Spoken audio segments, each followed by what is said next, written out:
수요 성경 모임 시작합니다. 본문 마태복음 7장 28절에서 8장 1절입니다. 마태복음 7장 28절에서 8장 1절입니다. 써셨죠? 같이 읽겠습니다. 예수께서 이 말씀을 마치심에 무리들이 그의 가르치심에 놀라니 이는 그 가르치시는 것이 권위 있는 자와 같고 그들의 서기관들과 같지 아니함일러라. 예수께서 산에서 내려오시니 수많은 무리가 따르니라. 마태복음 강론 46번째입니다. 오늘로서 이제 산상수훈, 저는 이제 산상강론이라고 늘 표현해 왔는데, 산상수훈, 산상강론을 마무리하는 본문입니다. 예수님께서 말씀하신 것은 아니죠. 마태가 산상수훈을 마무리 지으면서 이제 이렇게 쓰고 기록하고 있는 내용입니다. 자, 우리가 그 산상강론의 맨 마지막 결론에 비유를 봤죠?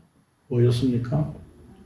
모래 위에 지은 집과 반석 위에 지은 집. 우리가 어떤 행위로 모래 위에 집을 짓고 반석 위에 집을 짓는 게 아니라고 말씀드렸죠. 네. 우리는 이미 다 집을 지은 존재예요. 어디에 집을 지었습니까? 우리는 본래 모래 위에 지은 집이죠. 그런 존재였죠. 근데 예수님이 오셔서 십자가 죽음의 은혜를 입히셔서 반석 위에 집을 지은 존재가 된 거죠. 그걸 하나님의 집이라고 그러죠. 그래서 우리가 어떤 행위를 하였느냐 아니냐라고 하는 문제가 아니라 기초를 누구로 하고 있느냐라고 하는 거죠. 그래서 예수 그리스도를 기초로 하고 그 위에 지어진 집은 하나님의 집이 되지만 거짓 선지자들의 말을 따라서 그 거짓 선지자들과 함께 비진리를 따르는 상태는 모래 위에 집을 지은 존재와 같은 거죠. 그래서 어리석은 자라고 성경은 말씀하고 있습니다. 이게 산상수훈의 결론이에요. 그러니까 산상수훈은 애초부터 처음부터 우리에게 이런 행위를 하라라고 하는 측면에서 주신 말씀이 아니라는 거죠. 너희가 하나님의 집이 되느냐, 거짓 선지자의 집이 되느냐, 둘 중에 하나라는 거죠.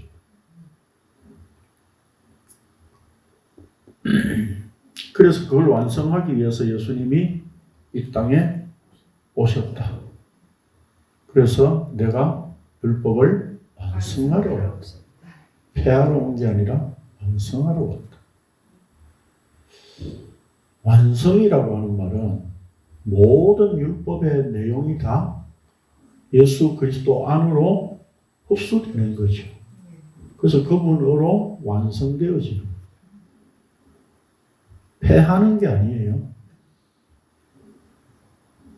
폐지하는 게 아니라 11조가 폐지되는 게 아니에요. 복음을 이야기한다고 하는 사람들한테 그 11조 하면 그게 율법적이 되고 그걸 폐지해야 돼 이야기를 한다고요. 폐지하는 게 아니거든. 예수 그리스도로 완성됐어. 11조가 예수 그리스도였다고요. 그럼 오늘 우리가 11조를 폐지됐으니까 안 한다라고 하는 측면도 아니고 한다라고 하는 측면도 아니에요. 그러니까 우리가 10분의 1을 하든 10분의 1을 하든 그냥 그 내 마음이에요. 내가 이걸 11조를 한다라고 하는 마음이 아니라 나는 은혜 때문에 우리 모임에서 필요한 경비를 위해서 내가 10분의 1을 한다. 그렇게 할 수도 있다 이 말입니다. 10분의 1을 할 수도 있고 5분의 1을 할 수도 있고 100분의 1을 할 수도 있고요. 그거는 우리가 모임 속에서 필요한 경비를 위해서 자기 책임을 그냥 감당하는 그런 차원이지 율법을 지키려고 하는 게 아니잖아요. 그런 점에서 오늘날 11조를 그런 식으로 오해를 해서는 안 되는 거죠. 그래서 자꾸 11조를 하지 말아야 된다. 이렇게 이야기하는 사람 조심하십시오. 그 하지 말아야 된다라고 하는 그 말을 하는 것 자체도 이미 율법이에요. 율법이에요. 그러니까 우리는 이 율법에서 벗어날 수가 없다니까요. 벗어날 수가 없다니까. 벗어날 수 없는데 십자가 죽음으로 날마다 벗어나게 만드시는 은혜가 입혀지는 거죠. 예전에 조선교회 초창기에는 뭐 이런 어떤 복음도 알려진 부분들도 많지 않고 인터넷도 발달하지 않고 이러다 보니까 그때는 뭐라 그럴까요?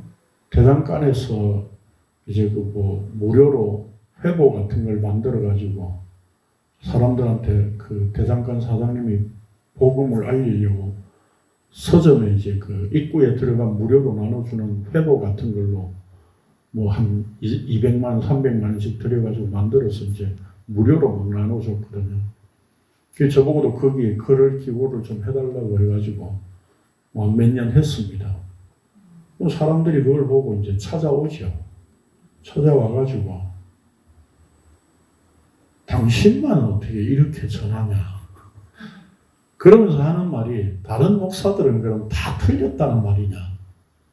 그게 제일 큰 질문이었어요.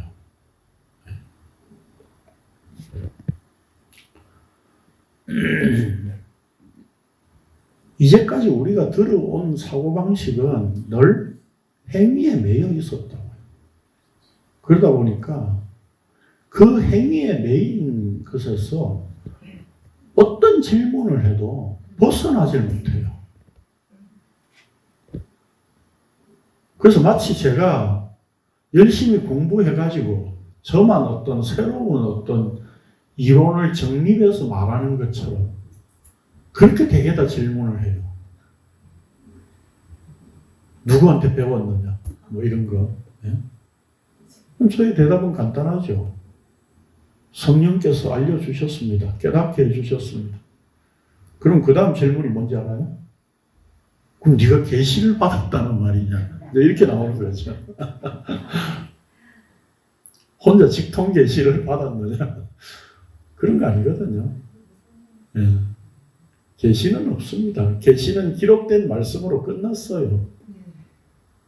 다만 우리가 그 기록된 말씀을 우리 안에 계신 성령께서 이제 이게 신학적인 용어예요. 그래서 그걸 구분하기 위해서 이제 계시 다음에 조명이라는 말을 쓰는 거죠.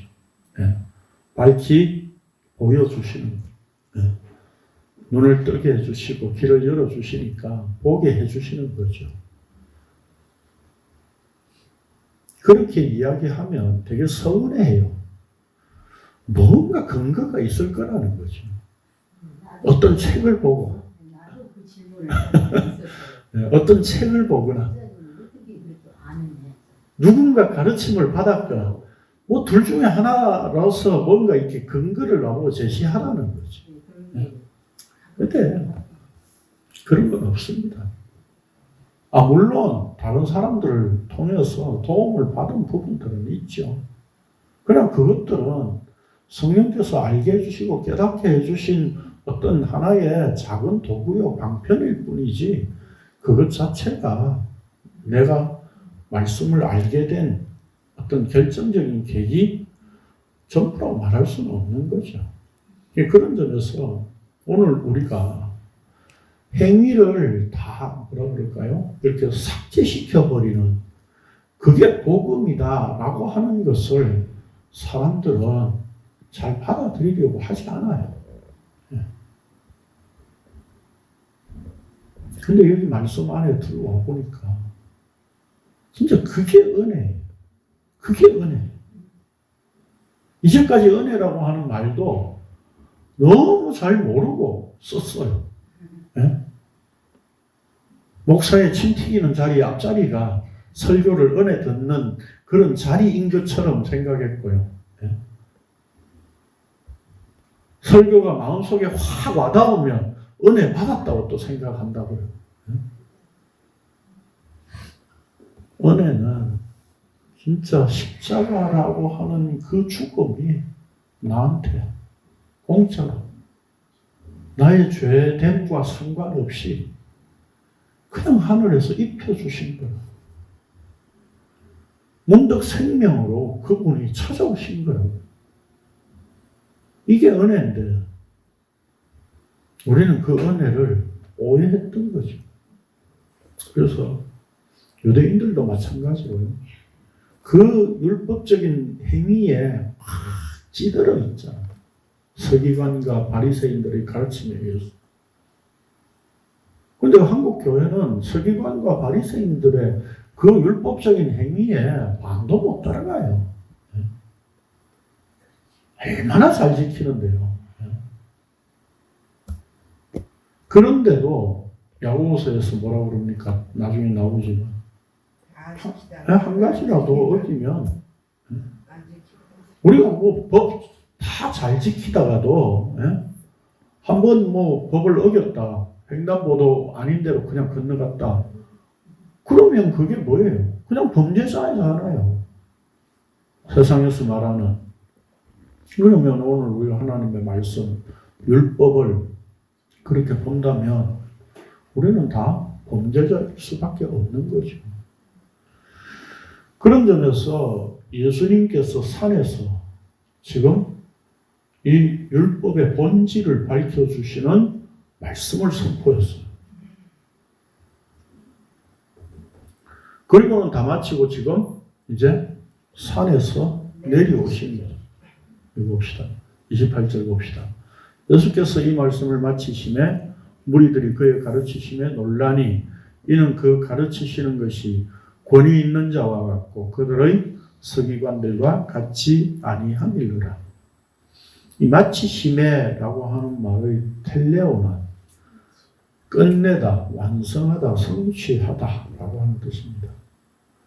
이 말에서 온 것이 다 이루었다 라고 하는 테텔레스타이죠.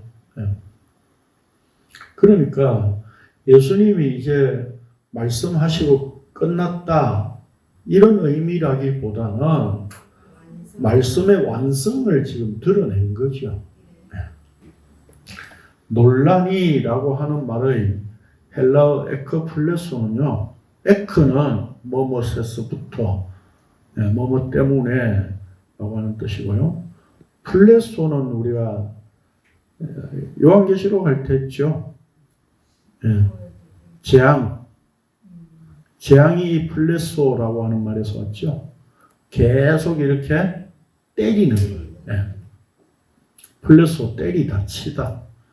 이게 에크플레소예요. 그러니까 내쫓다, 놀라게 하다, 충돌하다, 깜짝 놀라서 충돌하다 이런 뜻이 담겨 있습니다. 그러면 지금 사람들이 말씀의 그 율법의 말씀의 완성을 드러내니까 예수님이 무리들이 그걸 놀랐어요. 단순히 놀란 게 아니라 지금 마음에 충돌을 일으키는 거예요. 그래서 율법을 행위로 지킨다라고 하는 것은 지극히 당연한 생각이었는데 그들에게 예수님께서 율법의 본질을 밝혀주니까 뭐 어때요? 대표적으로 여자를 업력을 품는 자마다 이미 간음했다. 그러면 유대인들은 그들의 행위로 드러나지 않으면 자칫했다고 생각했거든요.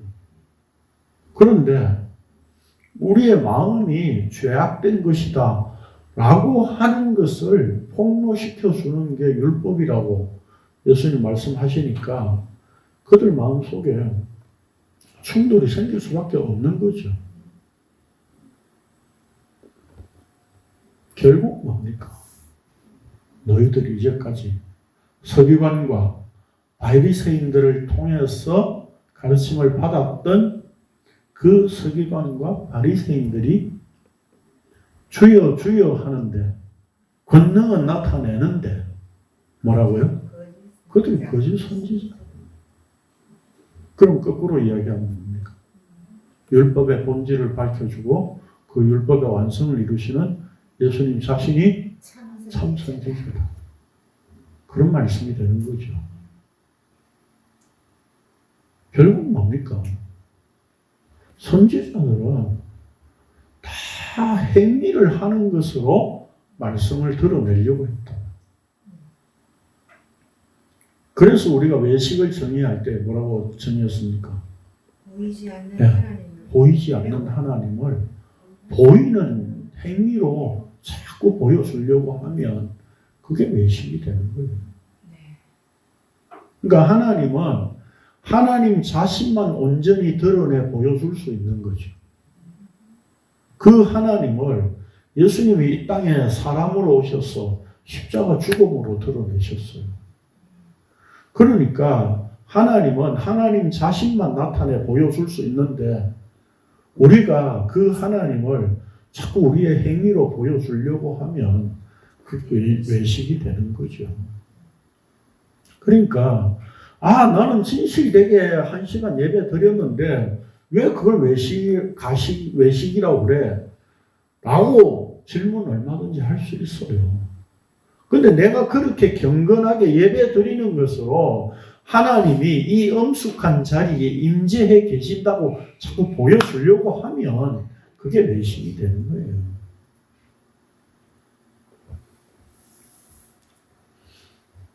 그래서 이 서기관과 바리새인들의 그 거짓 선지자적인 행위, 그게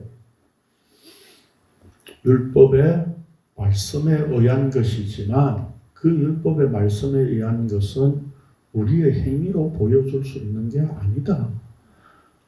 오히려 예수님 자신이 그렇게 율법으로 오셔서 그 율법의 본질을 밝혀주심으로 우리가 그 예수 그리스도의 은혜 안에 들어가면 하나님의 집으로 완성되는 것이다. 이게 산상수훈의 전체 내용이라고 말할 수 있어요. 한마디로. 네.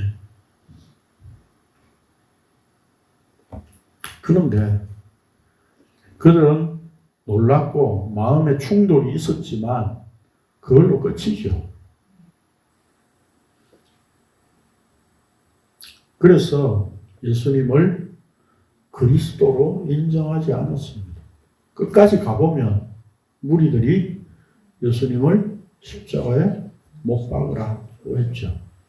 그래서 바라바를 6월절이 되면 명절이 되면 한 사람을 풀어주는 그 전례가 있어서 빌라도가 예수냐 바라바냐 라고 했을 때 무리들이 선택한 존재는 세상의 강도 바라바였어요. 그 무리들이 세상의 강도인 바라바, 이때 강도라고 하는 것은요, 그냥 오늘날 우리가 생각하는 그런 강도하고 좀 달라요. 오늘날 강도는 남의 걸 이렇게 흉기 같은 걸로 위협해가지고 뺏고 하는 걸 강도라고 이야기하잖아요. 근데 이때 예수님 당시에 이 강도는 뭐라 그럴까요? 정권을 바꾸기 위해서 어떤 무력으로 그런 것들을 처리할 수 있다고 생각하는 자들이에요. 그러니까 뭡니까? 일종의 쿠데타. 네. 로마 정권에 대항해서 싸우는 자들. 이런 자들. 그러니까 결국은 뭡니까?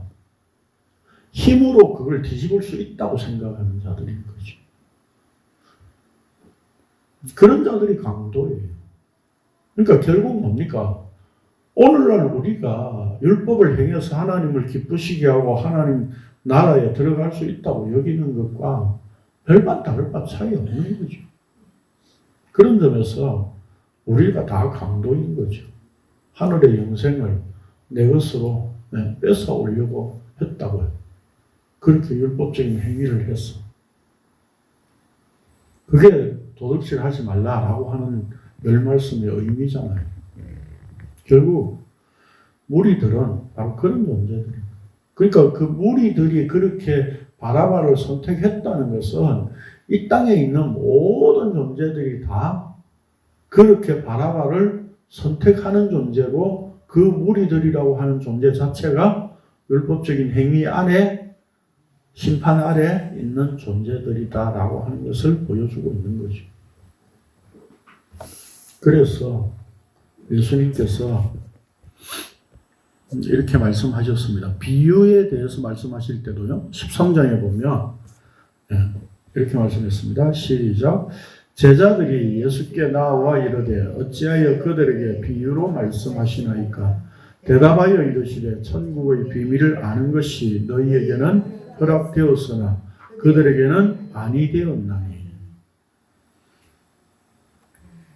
산상수훈 맨 앞에 보면 어떻게 되어 있었습니까? 이미 우리 다 봤지만 5장 1절에 보면 예수께서 무리를 보시고 산에 올라가 앉으시니 제자들이 나온지라 입을 열어 가르쳐 이르시되. 그러니까 누구에게 주신 말씀이에요? 제자들에게 주신 말씀인 거죠. 이거 이미 다 생각했었죠. 우리 살펴봤었죠. 그러니까 무리들이 있지만 제자들에게 산상강론의 말씀을 주신 거죠. 언약의 말씀을 주신 거죠. 그렇다면 이 무리들은 제자들에게 주신 말씀과 대조되어서 하나님을 대적하는 존재로 성경은 우리에게 나타내고 있는 거죠. 그래서 비유를 무리들을 향해서 말씀하셨지만 제자들이 다시 물어보죠. 비유를 우리에게 해석해 주십시오 라고 했을 때에 하신 말씀이 이거죠. 비밀을 아는 것이 너희에게는 제자들에게는 허락되었지만 그들에게는 아니 되었다. 그 말씀을 허락해 주셔야 돼요. 오늘 우리가 진리의 말씀을 알게 됐고 깨닫게 됐다는 건 뭐예요? 하늘에서 허락이 있었다는 얘기예요. 개나 소나 좀 죄송한 표현이지만 성경 펴고 막 해석한다고 다 해석이 되는 거냐 이 말이에요. 하늘에 허락이 있었다.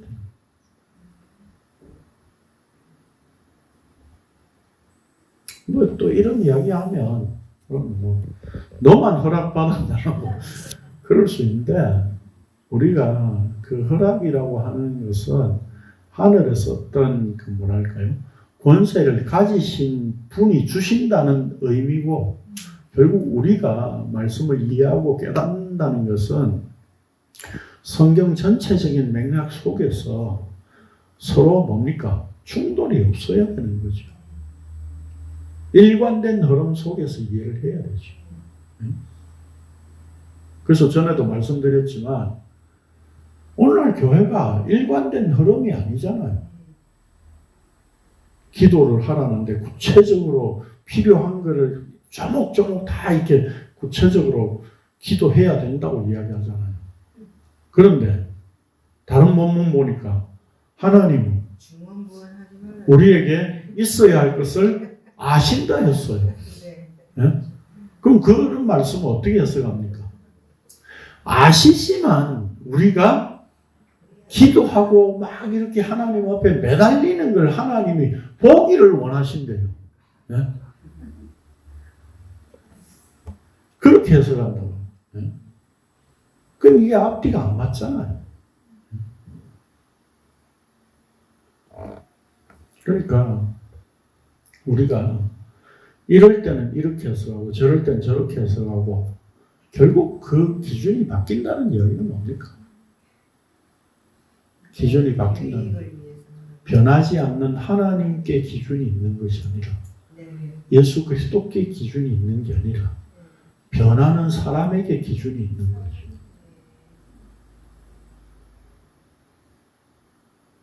그래서 성경을 해석할 때에 성경 구절 막 갖다 붙인다고 그게 제대로 된 해석이라고 할 수가 없는 거죠.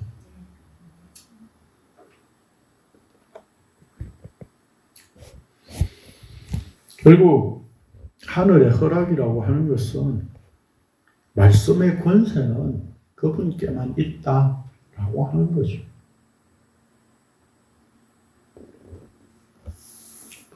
그래서 예수님이 인간들을 어떻게 생각하시는지 봅시다. 요한복음 2장이에요.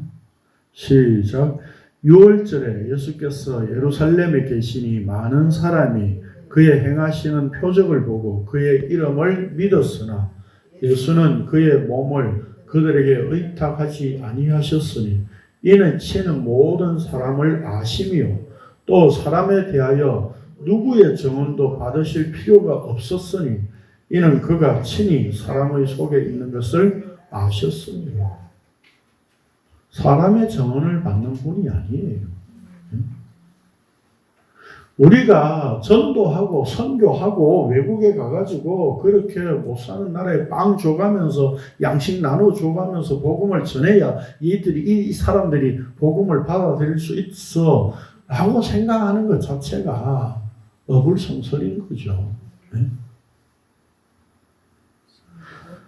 누구의 증언도 받을 필요가 없는 분이라고 그랬잖아요. 응? 우리가 증언한다고 증인이 됩니까? 제대로. 네? 물과 성령으로 이미 그분이 증인이 되신다고 하셨어요. 근데 땅끝까지 증인이 되리라 라고 하니까 우리가 증인이 돼야 된다고 생각하는 거예요. 그러니까 한마디로 이 구절은 뭡니까? 요한복음 2장 23절에서 25절 구절은 예수님은 우리 안 믿는다 이 말입니다. 그 복음을 전해도 그분이 친히 하시고 진리를 나타내도 그분이 친히 하십니다. 친히 하신다고. 그런데 많은 목사들이 제가 이런 복음을 이야기하니까 그럼 우리가 복음 안 전하면 복음을 누가 알아듣냐고 자꾸 그렇게 이야기를 해요. 그 말만 자꾸 되돌이표가 되는 거예요, 그냥.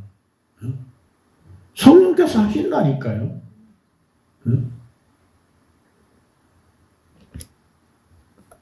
성령께서 하신다니까요.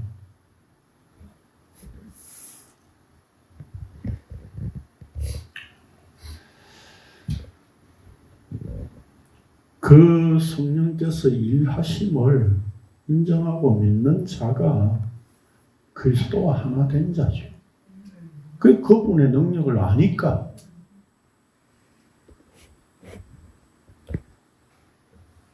우리는 시간 속에 갇혀가지고 내 조상들 중에 뭐 선하다고 뭐 독립운동도 하고 뭐 엄청나게 선한 일을 한 사람도 많이 있는데 그 사람들 그 복음 우리나라에 들어오기 전에 했던 사람들은 그러면 다 지옥 갔습니까?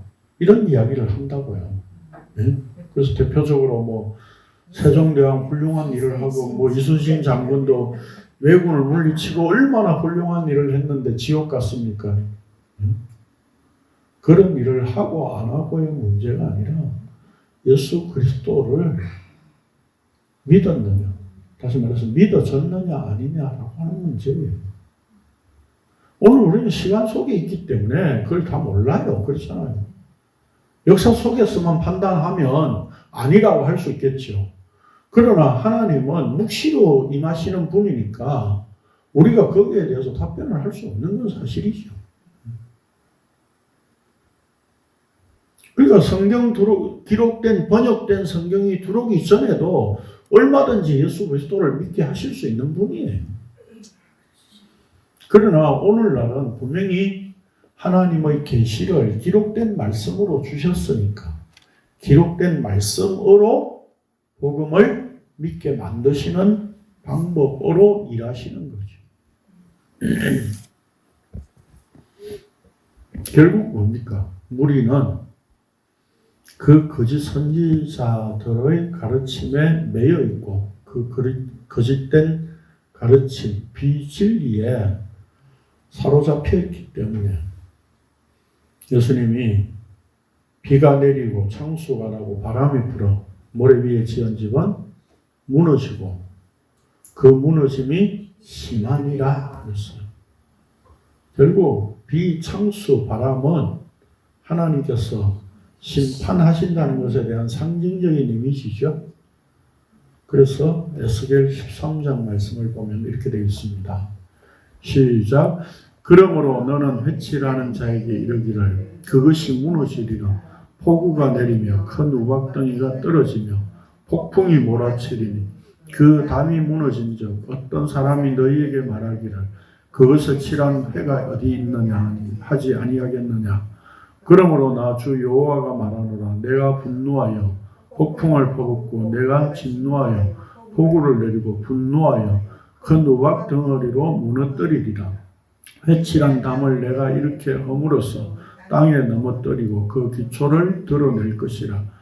담이 무너진 적 너희가 그 가운데서 망하리니 나를 여호와인 줄 알리라. 무너뜨렸어. 기초를 드러내지요. 그 바탕, 기초, 원리. 그게 뭐라는 겁니까? 거짓 선지자들의 말씀에 근거하고 있는 거죠. 그러나 하나님의 교회 된 자는 예수 그리스도를 기초로 한 게 드러날 거라고. 결국 이렇게 거짓 선지자들은 에스겔 선지자 때에도 저 페르시아 쪽에 군대가 우리를 공격 안 할 거야. 평안하다, 평안하다. 그렇게 외쳤다고요. 오늘날 교회들이 행복합니다. 우리 교회 오면 평안합니다. 라고 외치는 거하고 뭐가 달라요? 예? 우리끼리 밥해 먹으면서 재밌고 막 우리끼리 서로 마음이 통해가지고 이렇게 막 행복하게 지내면 그게 교회입니까? 예? 그런 거는요, 동호회나 어떤 정치인에서도 얼마든지 가능합니다. 진리의 말이 통해야죠. 진리의 말이 하나가 돼요. 하나의 진리의 말을 같이 할 수 있어야 되는 것이. 그래서 결국 서기관과 바리새인들이 이제까지 가르친 그 내용들이 좁은 문, 좁은 길인 것처럼 얘기했지만 사실은 그게 넓은 문이고 넓은 길이었죠. 그래서 이들은 어디에 있는 거라고요? 결국 심판 아래 있는 것이에요.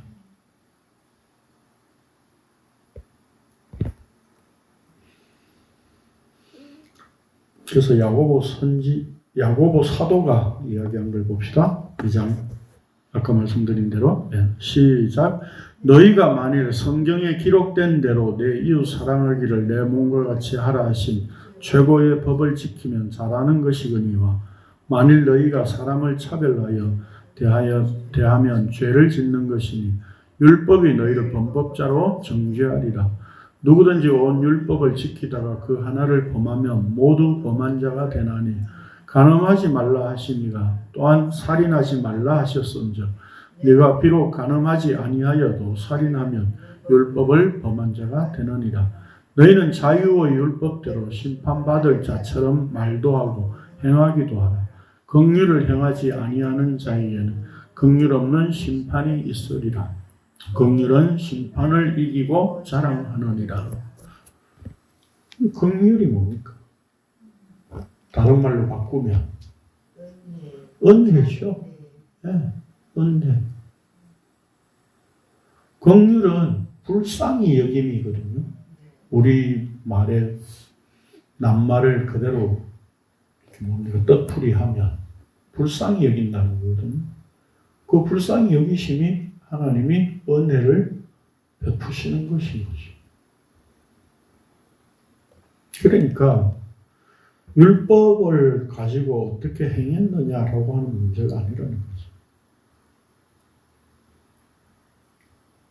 여기서 이웃 사랑한다는 것도 결국은 뭡니까? 예수 그리스도를 사랑하는 거죠. 네. 우리는 율법적으로 자꾸 성경을 보니까 이웃을 사랑하는 것도 자꾸 내가 다른 사람을 사랑해야 된다는 의미로 자꾸 그렇게 받아들여요. 이 이웃이 예수 그리스도 그분이 나에게 찾아오셔서 이웃이 되어주셨다고요. 우리는 본래 이웃이 있는 존재예요? 없는 존재예요? 없죠? 왜요? 다 자기만 아는 존재니까. 인간은 다 선악과를 먹은 존재는 다 자기만 아는 존재라고. 근데 무슨 이웃이 있어요? 이웃이 없지. 이웃으로 상대를 대하는 그 의도는 뭐예요? 자기 유익과 결부되어 있다고요. 내가 얼마만큼 나한테 도움이 되느냐에 따라서 이웃으로 그냥 상대하고 지내는 거잖아요. 그렇게 보면 결국 우리는 이웃이 없는 존재예요. 그렇게 다 자기만 아는 존재인데 하늘에서 그분이 이웃이 되어주기 위해서 찾아오셨던 거예요. 그래서 다른 사람을 사랑하는 게 아니라 그 예수 그리스도가 이웃으로 찾아오신 그분을 사랑하도록 우리에게 사랑을 넣어주신 거죠. 그 사랑을 넣어주셨다고. 십자가 죽음이라고 하는 그 하나님의 절정인 사랑, 하나님의 사랑의 확정이라고 하는 그 십자가, 그걸 우리 안에 넣어주셨다. 마음에 새기게 하고 품게 하셨다고. 우리 하나님을 사랑하게 된 거죠. 내게 찾아오신 그 이웃을 사랑하게 되었다고. 내 의지가 아니라. 그렇게 그 사랑이 나를 하나님과 하나로 묶어 놓는 이 사랑이 되게 하시는 거예요.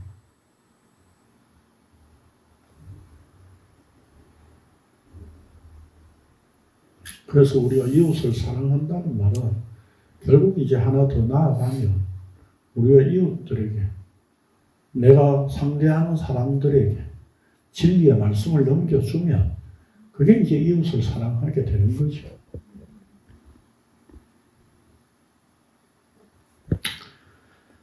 그 긍휼이 우리한테 주어졌으니까 심판을 이긴다, 이렇게 야고보 사도가 말씀하고 있는 겁니다.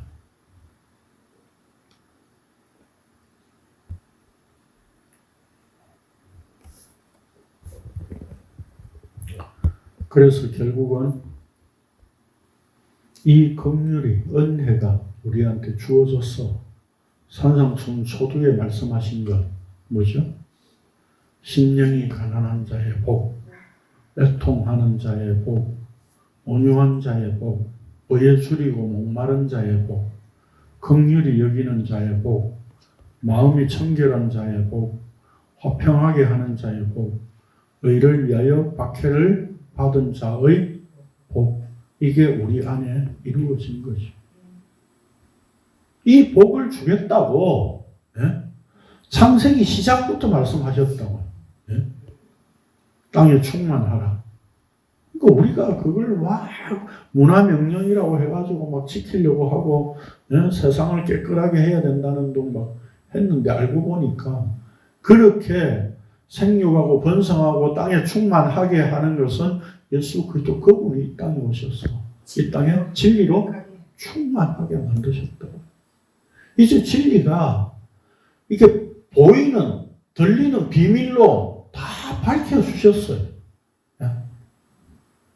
그럼에도 불구하고 그걸 비밀로 알지 못하는 자들이 있으니까 문제인 거죠. 그렇죠? 그러니까 공개된 비밀이라니까요. 예?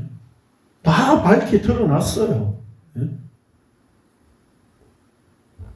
알려줘도 몰라요. 예? 긍휼, 은혜가 입혀지지 않으면. 오늘 우리가 그렇게 진리의 말씀을 받아들이게 됐다는 것은 그 긍휼과 은혜가 입혀졌다는 거잖아요.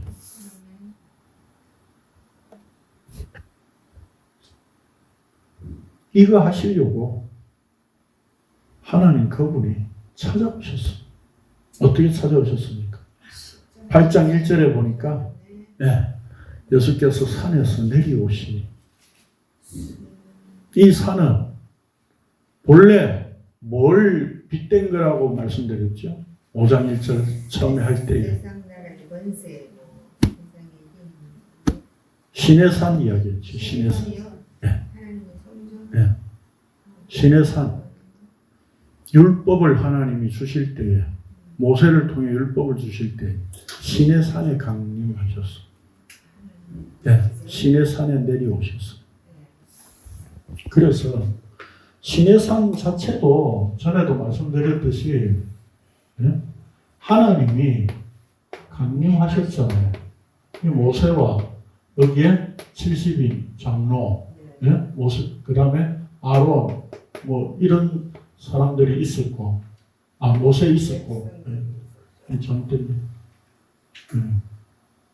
그 다음에 여기 밑에 70인 장로, 아론, 그리고 여기 밑에 백성들이 있었죠.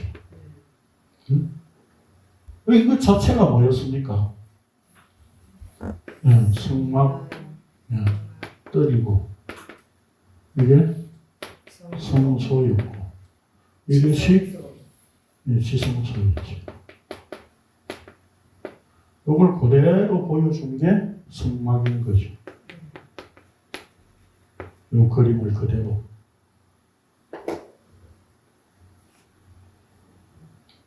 그러니까 바울 사도가 나중에 뭐 고린도 후서니까 나오죠. 3,000층을 갔다 왔다 그랬잖아요. 이걸 봤다는 얘기예요, 그냥. 그 복음의 본질, 진리의 말씀을 깨달았다 그 말이에요. 그냥 뭐 오늘날 말하듯이 기도원 가가지고 입신했다 그런 얘기 아니에요. 이 비밀을 알았다 이 말입니다. 이걸 하나님이 다 보여주셨다 이 말이에요. 바울 사도가 천국 갔다 왔다 그 말이 아니라.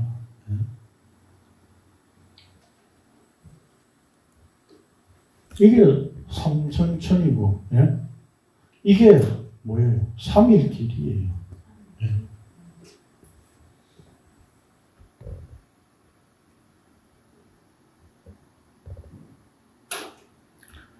결국 성경은 하나님의 언약 안에서 모든 것들을 지금 예수 그리스도를 보여주기 위한 도구요.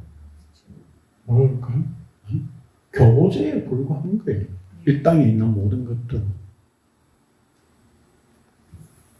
그러니까 산에서 내려오시니 이 말은 구약의 하나님은 신의 산에 임재하신 하나님, 여기 강림하신 하나님이에요.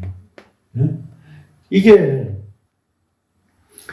헬라어로 제가 뭐 교환은 안 해놨는데 카타바이노예요. 카타바이노. 이 내려오다거든요. 내려오다. 이게 히브리어로는 야라드. 이 야라드가 강림하다. 하나님이 강림하셨다.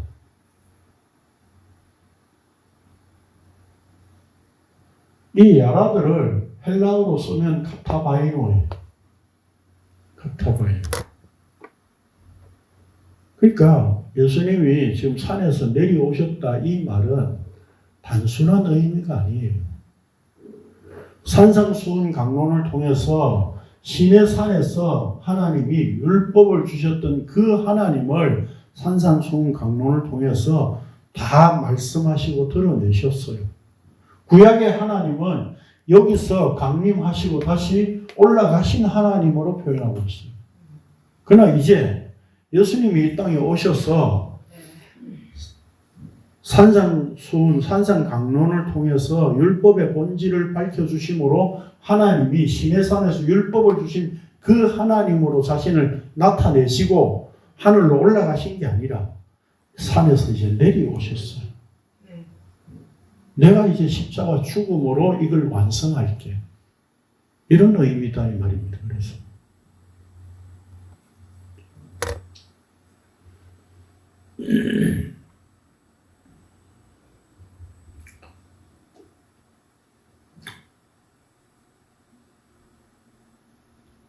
그래서 산상수훈 초두에 하나님 산에 올라가 앉으시니 라고 하신 그 하나님이 그냥 산에서 올라가서 말로만 그냥 선포하고 끝났다 이게 아니라 그 산에서 내려오셨어요. 그 율법을 완성한다고 말씀하신 그 내용들을 몸소 이루시기 위하여. 그러니까 산에서 내려오시니라고 하는 이 말은 우리가 좀 더 뭐랄까요 확장해서 표현하면 십자가로 가셨다라고 하는 의미가 된다는 거죠. 뭘 제어하기 위해서?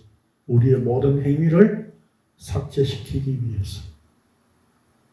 문자적으로 율법을 행위로 지키는 그 모든 것들을 삭제시키고 예수 그리스도 안에서 이루시는 생명을 우리에게 완성해서 넘겨주시기 위하여. 그래서 산에서 내려오시니라고 하는 말은 십자가를 향해서 가셨다라고 하는 의미라는 거죠. 그래서 여기 산에서는 시내 산에서는 돌판을 주셨죠. 그런데 이제 산에서 내려오신 예수님은 산돌이 되신 거죠. 산돌. 그게 누구죠? 아프리카 선교했던 리빙스톤? 리빙스톤이 산돌이잖아요. 그 리빙스톤이 산돌이 될 수 있었을까요?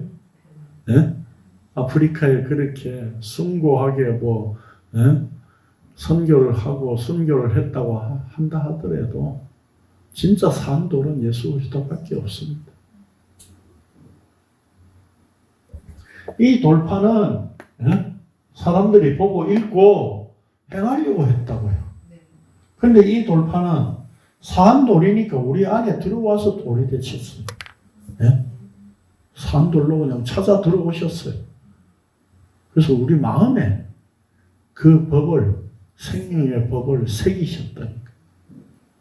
품게 만들고. 그 베드로 사도가 이야기하는 게 그겁니다. 좀 길지만 4절에서 10절까지 봅시다. 시작. 사람에게는 버림바가 되었으나 하나님께는 택하심을 입은 보배로운 산돌이신 예수께 나아가 너희도 산돌같이 신령한 집으로 세워지고 예수 그리스도로 말미암아 하나님이 기쁘게 받으실 신령한 제사를 드릴 거룩한 제사장이 될지니라. 성경에 기록되었으되 보라 내가 택한 보배로운 모퉁이 돌을 시온에 두노니 그를 믿는 자는 부끄러움을 당하지 아니하리라 하였으니 그러므로 믿는 너희에게는 보배이나 믿지 아니하는 자에게는 건축자들이 버린 그 돌이 모퉁이의 머릿돌이 되고 또한 부딪히는 돌과 걸려 넘어지게 하는 바위가 되었다 하였느니라. 그들이 말씀을 순종하지 아니함으로 넘어지나니 이는 그들을 이렇게 정하신 것이라. 그러나 너희는 택하신 족속이요 왕같은 제사장들이요 거룩한 나라요 그의 소유가 된 백성이니 이는 너희를 어두운 데서 불러내어 그의 기이한 빛에 들어가게 하신 이은 아름다운 덕을 선포하게 하려 하심이라. 너희가 전에는 백성이 아니더니 이제는 하나님의 백성이요 전에는 긍휼을 얻지 못하였더니 이제는 긍휼을 얻은 자니라. 순종하지 하는 자, 넘어지는 자들은 하나님이 이렇게 정하신 것이라. 8절에 보면. 예? 그러니까 하나님이 몇 명 딱 정해가지고 예수 못 믿게 만들었다, 정해놨다, 그런 얘기가 아니에요. 가만히 심판 아래 가만히 냅두니까 뭐예요? 그냥 심판 가운데 있더라 이 말입니다. 하나님을 대적하는 상태로 그렇게 정해놨다는 거예요. 누굴 개인을 정해가지고 예수 못 믿도록 정해놨다 이런 말이 아니에요. 이런 뜻이 아니라. 예? 그래서 마태는요, 이것을 전에도 말씀드렸듯이 마태가 마태복음 전체를 기록할 때 5개의 강론으로 기록했다 그랬죠. 예, 5장에 실장 산상수훈, 10장에서 제자 파송 강론, 13장이 천국 비유, 18장이 천국의 실제에 대하여 강론이시고 24장, 25장은 종말에 대한 강론. 이 강론을 5개로. 그러니까 유대인들은 5에 익숙한 거죠. 율법을. 모세 오경이라고 하는 거 5개. 시편도 5권이고. 예? 그러니까 유대인들을 1차 독자로 기록한 마태는 지금 이렇게 그 모세 오경을 견줄 수 있는 예수님의 말씀. 그래서 1장 1절에서 예수 그리스도라고 선포하고 있다고요. 예? 그 예수 그리스도 그분이 메시아로 완성하셨다라고 하는 모세 오경을 완성하셨다라고 하는 의미로 강조하고 있어요. 그리고 우리가 이미 살펴봤지만 헤롯에 의해서 예수님을 죽이려고 한 것, 이것 모세가 바로에 의해서 죽임당할 위기에 있었던 것, 이런 것들을 다 대조해서 성경은 언급하고 있는 거죠. 마태가. 그렇게 해서 예수님은 모세와 같은 분, 아니 모세보다 더 우월하고 완전하신 왕으로서 지금 시내산 위에서 율법을 본질을 선포하시고 말씀하시고 그걸 친히 산에 내려오셔서 이루시기 위하여 십자가를 향해 가셨다.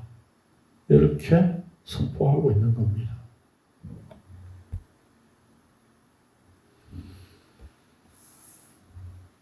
그래서 산에 대해서는 전에도 많이 말씀드렸었죠. 산은 성경에서 2가지 비유를 가지고 있습니다. 네.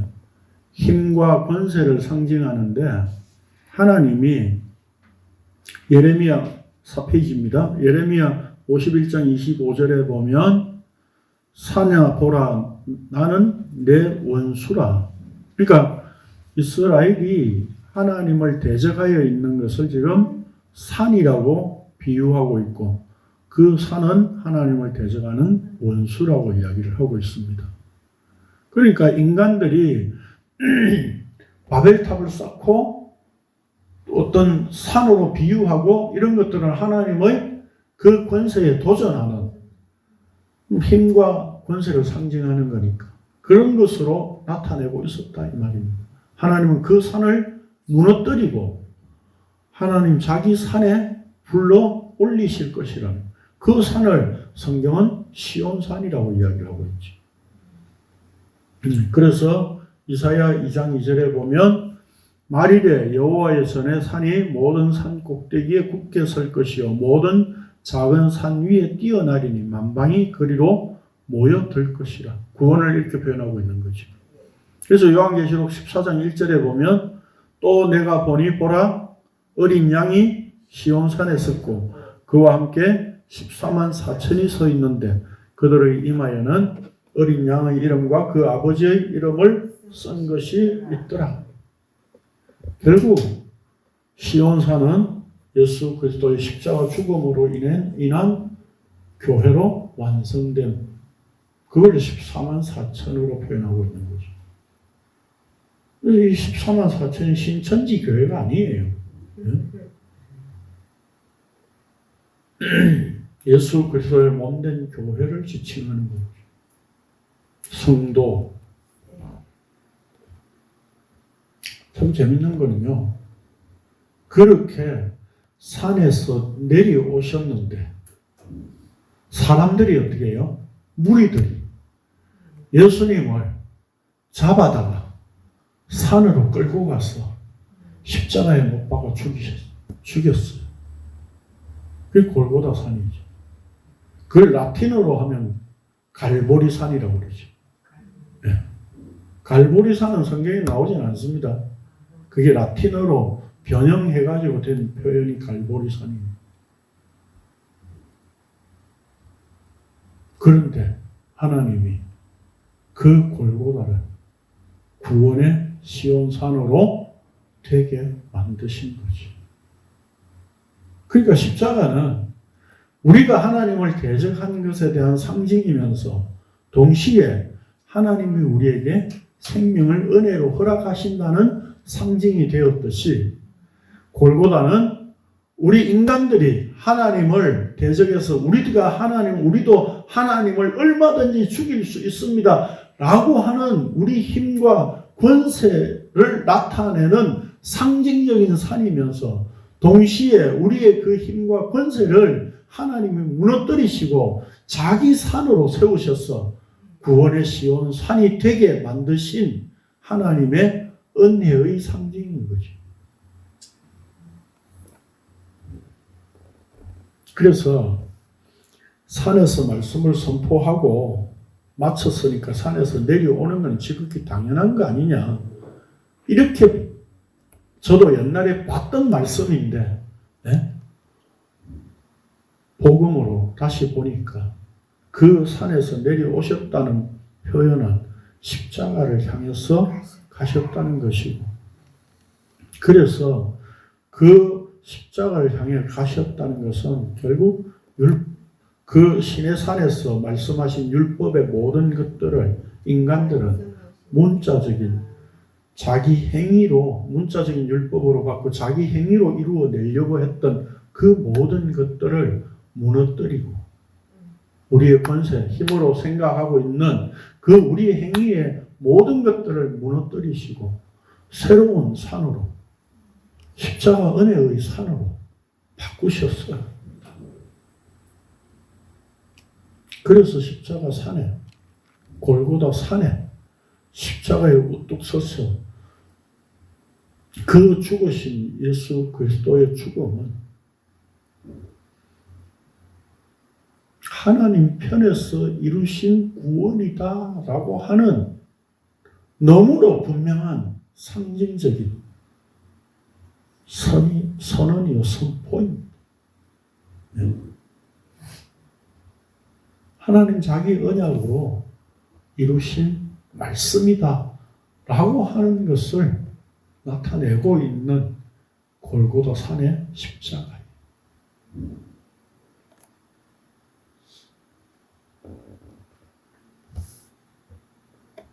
그러니 산에서 이 율법을 선포하신 하나님이 이 땅에 내려오셔서 산에서 다시 율법을 밝히 드러내 주시고 산에서 이제 내려오셨어.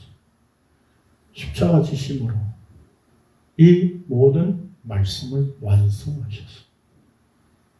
완성하셨기 때문에 오늘 우리가 그분의 십자가에 함께 죽음으로 우리가 생명을 누릴 수 있는 상태가 된 거지.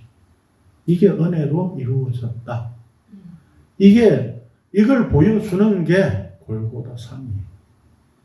인간들이 예수님을 죽이기 위해서 끌고 올라갔던 그 산이 우리에게 생명의 산이 되게 만드신, 시온산이 되게 만드신 그 십자가 은혜, 오늘도 우리 마음에 품을 수 있다면 우리는 구원받은 자입니다.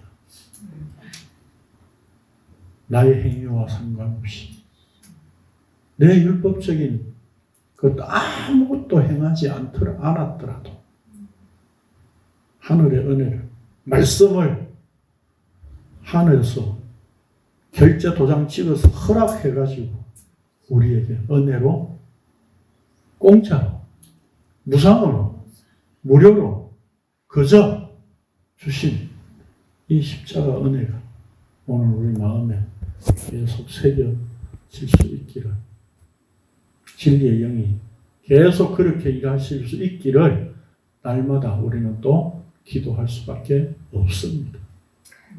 그게 바로 뭡니까? 심령이 가난한 자인 거죠. 늘 진리의 말씀에 갈급해하는 상태. 그렇게 마음에 진리가 품어진 자가 또 진리를 늘 갈급해하는 자로 살아가는 자 될 수 있다고 믿습니다. 기도하겠습니다. 거룩하신 주님, 감사합니다. 이스라엘이 멀리 하나님께서 구름으로 둘러싸여서 볼 수 없었던 시내산에 강림하셨던 하나님을 그렇게 구름으로만 볼 수밖에 없었던 이스라엘 가운데 예수 그리스도 그분이 이 땅에 오셔서 시내산의 그 율법의 말씀을 밝히 풀어주시고 보여주심으로 해석 잘하고 끝난 것이 아니라 친히 산에서 내려오셔서 십자가를 향해 가심으로 그 율법을 완성하신 것 참으로 감사합니다. 그걸 우리에게 은혜로 무상으로 허락하여 주셔서 오늘도 그 말씀이 되어진 이 은혜를 우리의 마음에 품고 새길 수 있게 하셨사오니 오늘 우리의 행위가 날마다 삭제되어지는 자기 부인과 십자가 죽음으로 말미암아 하늘의 생명을 날마다 발견하고 그 생명을 쫓는 심령이 가난한 자로 살아갈 수 있는 저희들 되게 하여 주옵소서. 예수님의 이름으로 기도합니다. 아멘.